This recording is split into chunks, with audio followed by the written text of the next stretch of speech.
Here's a question I get asked all the time.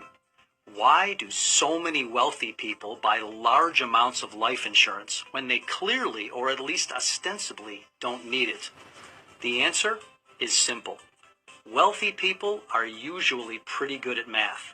They've crunched the numbers and figured out that if they just make sure to hold on to their policy until they die, the rate of return on their premiums at death will be higher than any other safe, conservative investment they could make.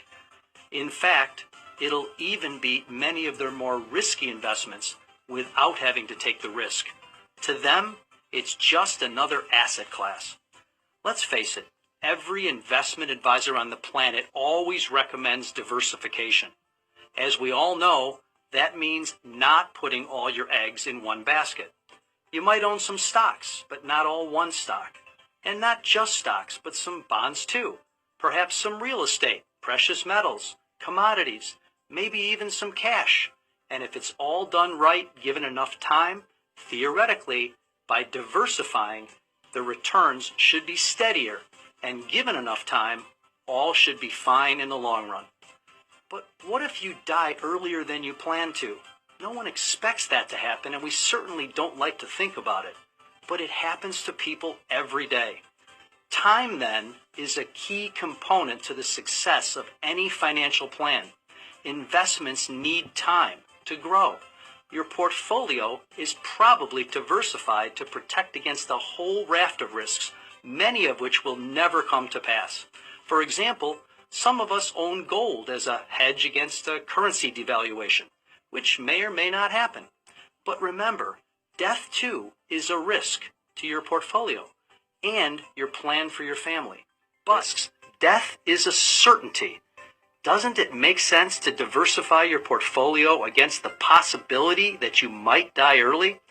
I call this time diversification. The fact is, if you die young, there's simply no asset class that'll even come close to outperforming a life insurance policy. And if you die when you're supposed to, right around your life expectancy, the rate of return is still right around 6% after tax. That's an 8 to 12% pre-tax equivalent, depending on your tax bracket, which beats virtually every other safe investment on the planet.